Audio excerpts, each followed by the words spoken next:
नमस्कार साथियों, स्वागत है आपका कन्हैया जीएस वर्ल्ड में। दोस्तों, पराक्रम दिवस यानी कि नेताजी सुभाष चंद्र बोस जी की जयंती के उपलक्ष्य में मनाया जाता है पराक्रम दिवस।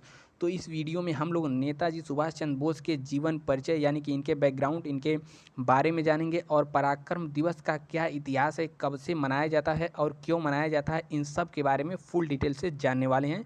तो बने रहिए वीडियो में, आपको बेहतरीन तरीके से हर एक चीज़ क्लियर होगी, समझ में आएगा, आपके ज्ञान में बढ़ोतरी होगी। और देखिए यहाँ पर कुछ नेताजी सुभाष चंद्र बोस की आप तस्वीरें देख सकते हैं। हालांकि पुरानी तस्वीरें हैं, यहाँ पर देख सकते हैं इनकी एकदम ओरिजिनल तस्वीर है और नेताजी सुभाष चंद्र बोस की, ठीक है।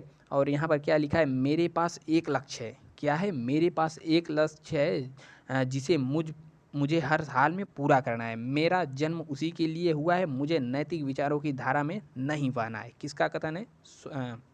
नेताजी का। और देखिए, यदि आप चैनल पे नए हैं तो यहाँ पर सब्सक्राइब वाला बटन दिख रहा होगा, आप दबा करके घंटे के निशान को भी दबा दें और वीडियो पसंद आए तो लाइक भी कर सकते हैं। चलिए देखते हैं पराक्रम दिवस क्यों मनाया जाता है। तो पराक्रम दिवस, देखिए पराक्रम दिवस की बात करें तो अभी पिछले साल यानी कि वर्ष 2021 से इसका ऐलान किया गया मनाने का। इससे पहले नेताजी सुभाष चंद्र बोस की जयंती के रूप में तो मनाते थे, लेकिन इसका नाम दिया गया पराक्रम दिवस। कब दिया गया? तो 2021 में 23 जनवरी को दिया गया। तो वही कह रहा है कि नेताजी सुभाष चंद्र बोस की अदम्य भावना और राष्ट्र के लिए निस्वार्थ सेवा का सम्मान करने और उन्हें याद करने के लिए भारत सरकार ने देश के लोगों को, विशेषकर युवाओं को प्रेरित करने के लिए 23 जनवरी को उनके जन्मदिन के उपलक्ष्य में पराक्रम दिवस मनाने का फैसला किया है, ठीक है। और पराक्रम दिवस क्या है, तो वही हमने बताया 23 जनवरी 2021 को पराक्रम दिवस के रूप में पूरे भारतवर्ष में नहीं बल्कि चिरकाल तक 23 जनवरी को पराक्रम दिवस के रूप में मनाए जाने की आधिकारिक घोषणा कर दी गई। कब घोषणा की गई? तो वर्ष 2021 में की गई और 125वीं जयंती उनकी थी, ठीक है। तो 126वीं अब की है। तो वही कह रहा है सुभाष चंद्र बोस की इन्हीं के बारे में प्रोत्साहन देने के लिए, विद्यार्थियों और युवाओं को खासकर जागरूक करने के लिए, ठीक है, इनसे कुछ प्रेरणा ले सके, इसके लिए मनाया जाता है पराक्रम दिवस।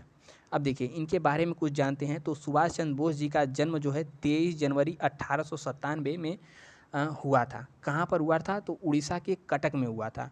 तो उस समय जो उड़ीसा है पूरे बंगाल प्रेसिडेंसी का हिस्सा हुआ करता था, तो इसलिए इनको बंगाल का रईस भी कहते हैं, कहा जाता है। हालांकि यह जो थे सुभाष चंद्र बोस के पिताजी थे, वह वकील हुआ करते थे हाई कोर्ट में और बचपन से ही इनकी हालत मतलब आर्थिक मामले में ठीक थी और काफ़ी धनी और रईस परिवार था इनका। और इनके पिताजी का नाम जानकी बोस था और उनकी माता का नाम, ठीक है, और उनकी माता का नाम प्रभावती था। और उनके पिताजी कटक में सफल वकील थे और उन्हें राय बहादुर की भी उपाधि मिली थी। और देखिए, और सुभाष चंद्र बोस की बात करें तो यह 16 वर्ष की उम्र में ही स्वामी विवेकानंद हो गए, रामकृष्ण हो गए और जितने भी महान व्यक्ति थे उस सदी के, उनसे काफ़ी प्रेरित थे। और बचपन से ही यानी कि युवा अवस्था में उन लोगों की काफ़ी प्रेरणादायक कहानियाँ पढ़ते थे और बचपन से ही पढ़ने लिखने में बहुत ज़्यादा तेज़ तर्रार थे। कौन? सुभाष चंद्र बोस जी। क्या कह रहा है यहाँ पर? परम वीर निर्भीक निडर, पूजा जिनकी होती घर घर, भारत माँ के सच्चे सपूत हैं सुभाष चंद्र बोस जी अमर, ठीक है। तो जय हिंद सुभाष चंद्र बोस के लिए एक बार। और फिर उन्होंने, देखिए बचपन से ही इन्होंने पढ़ा, मतलब पढ़ने लिखने में काफ़ी तेज़ थे।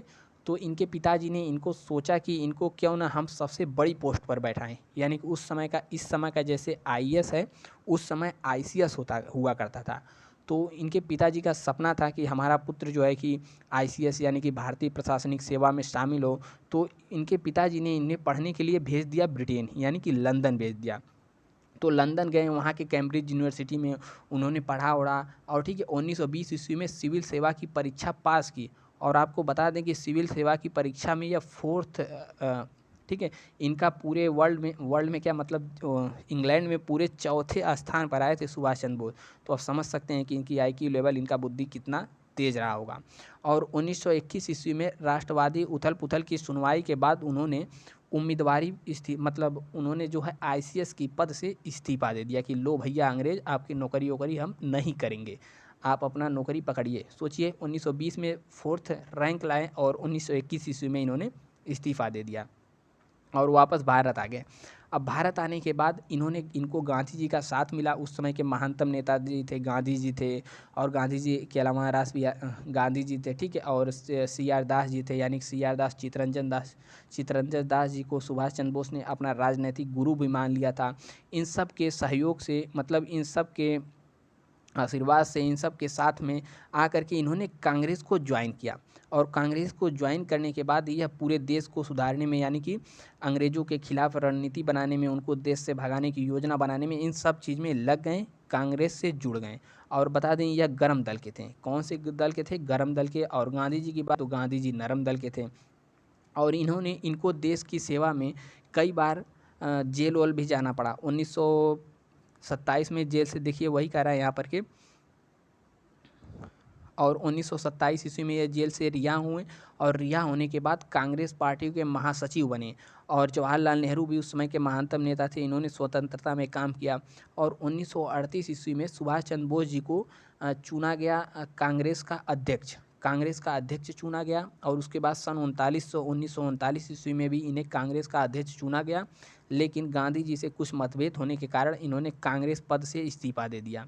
ठीक है, कांग्रेस पद से इस्तीफा दे दिया कि अब हम कांग्रेस के इस्तीफा मतलब कांग्रेस के अध्यक्ष नहीं रहेंगे। और वहीं से इन्होंने फॉरवर्ड ब्लॉक की स्थापना की कांग्रेस से अलग होकर के, ठीक है। और फिर अंग्रेज़ जो थे इनके विरुद्ध बहुत सारे कानून वगैरह लाए भारतीय क्रांतिकारियों के विरुद्ध। तो इन्होंने क्या किया कि सुभाष चंद्र बोस जी को अंग्रेज़ों ने कैद कर लिया, मतलब घर में ही नज़रबंद कर लिया। अब घर में ही नज़रबंद कर लिया तो इन्होंने क्या किया, अपना भेष वेष बदल करके वहाँ से निकले, और भागते भागते मतलब निकले भारत से, तो रूस गए, रूस से जर्मनी गए। तो जर्मनी से जा करके वहाँ इनकी मुलाकात हिटलर से हो गई।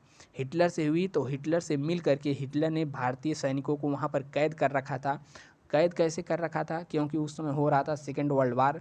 सेकेंड वर्ल्ड वार में भारतीय सैनिक ब्रिटेन की ओर से जर्मनी के विरुद्ध लड़े थे, और जितने भी हार जाते थे तो उन कैदियों को पकड़ लेता था जर्मनी। तो भारतीय कैदियों को रखा था, तो वहाँ पर सुभाष चंद्र बोस जी ने जर्मनी से मिल करके, हिटलर से मिल करके उन सब कैदियों को छुड़ाया और एक सेना बनाई। और सेना बना करके आज़ाद हिंद फौज की नामक सेना बनाई। रास बिहारी बोस, ठीक है, इसके संस्थापक थे। उन्होंने इनको आमंत्रित वगैरह किया, तो लोगों ने मिल करके सुभाष चंद्र बोस जी ने एक सेना बनाई सिंगापुर में। और सिंगापुर में सेना बना करके वहाँ से ऐलान कर दिया दिल्ली चलो, ठीक है। और उन्हें नहीं नारा दिया था तुम मुझे खून दो मैं तुझे आज़ादी दूंगा। तो इन्होंने वहाँ से ऐलान कर दिया, और भारत पर म्यांमार और के रास्ते होते हुए सिक्किम वगैरह, सिक्किम नहीं मतलब मणिपुर वाला जो इलाका है, वहाँ से अंग्रेज़ों को भगाने के लिए अपनी सेना लेकर के कूच कर दिए सुभाष चंद्र बोस जी। और इन्होंने अंग्रेज़ों को काफ़ी भगाया उगाया, लेकिन इनकी मृत्यु हुई सॉरी, यहाँ पर देखिए इनकी एक बात करें, इनकी शादी भी हुई थी, प्रेम विवाह भी हुआ था। और इनकी पत्नी का क्या नाम था? एमिली सेंकल। या जो इसका खुलासा जो बाद में हुआ कि इनकी एक पत्नी भी, इनकी शादी भी हुई थी, ठीक है। और 5 जुलाई 1943 में सिंगापुर के टाउन हॉल में सुप्रीम कमांडर के रूप में नेता अपनी दिल्ली चलो का नारा दिया। 1944 में आज़ाद हिंद फौज ने अंग्रेज़ों पर आक्रमण किया और कुछ भारतीय प्रदेशों को अंग्रेज़ों से मुक्त भी करा लिया। लेकिन सुभाष चंद्र बोस जी 11 बार जेल में भी गए, तो हमने पहले ही बता दिया। और उसी समय सेकेंड वर्ल्ड वार में जापान पर अमेरिका ने बम पटक दिया। अब 2 बम पटका, हिरोशिमा और नागासाकी पर। और जापान और जर्मनी के ही सहयोग से इनकी सेना बनी थी आज़ाद हिंद फौज, ठीक है। तो सुभाष चंद्र बोस जी जो थे, वह समझाने के लिए, सांत्वना देने के लिए जापान चल दिए यहाँ से, ठीक है। यहाँ से जापान चल दिए, और जापान जाते ही वक्त इनके रास्ते में यहाँ पर एक आपको द्वीप दिखेगा, जिसे फार्मूसा द्वीप कहते हैं, वर्तमान में ताइवान है। यहाँ पर इनका प्लेन क्रैश हो गया। अब क्रैश हो गया कि क्या हुआ, इसे अभी प्रामाणिक नहीं माना जाता है। और यहाँ पर इनका प्लेन क्रैश हो गया, और इनकी यहाँ पर शहीद हो गए, ठीक है। जापान नहीं जा पाए, और इनकी प्लेन दुर्घटना में शहीद हो गई। और वही कह रहा है कि 1945 में जापान जाते वक्त नेताजी का विमान ताइवान में क्रैश हो गया, और उनकी बॉडी नहीं मिली। कुछ समय के लिए उपरांत उन्हें मृत घोषित कर दिया गया। नेताजी इस दुर्घटना में मौत के कारण जानने के लिए भारत सरकार कई कमेटियों का गठन किया, लेकिन इस बात का आज तक पुष्टि नहीं हो पाया कि नेताजी सुभाष चंद्र बोस उसी दुर्घटना में इनकी मृत्यु हुई थी कि नहीं, ठीक है। तो यह था सुभाष चंद्र बोस जी का इतिहास। थोड़ा सा हमने आपको बताने का प्रयत्न किया है। यदि आप इसे डिटेल से देखना चाहते हैं तो नीचे आपको डिस्क्रिप्शन में लिंक मिल जाएगा, बायोग्राफी ऑफ सुभाष चंद्र बोस। उसमें हमने फुल डिटेल से 25-30 मिनट का वीडियो है, फुल डिटेल से हमने कवर किया है। वहाँ से जा कर के आप उसको पूरी डिटेल से देख सकते हैं, ठीक है। तो उम्मीद करते हैं कि पराक्रम दिवस क्या है और नेताजी सुभाष चंद्र बोस के बारे में आपको कुछ जानने को ज़रूर मिला होगा। यदि आपको वीडियो पसंद आया है तो यहाँ पर चैनल को सब्सक्राइब करके वीडियो को लाइक ज़रूर कर दें और सब्सक्राइब करके घंटे के निशान को भी दबा दें, ठीक है। मिलते हैं नेक्स्ट वीडियो में, तब तक के लिए जय हिंद, ठीक है।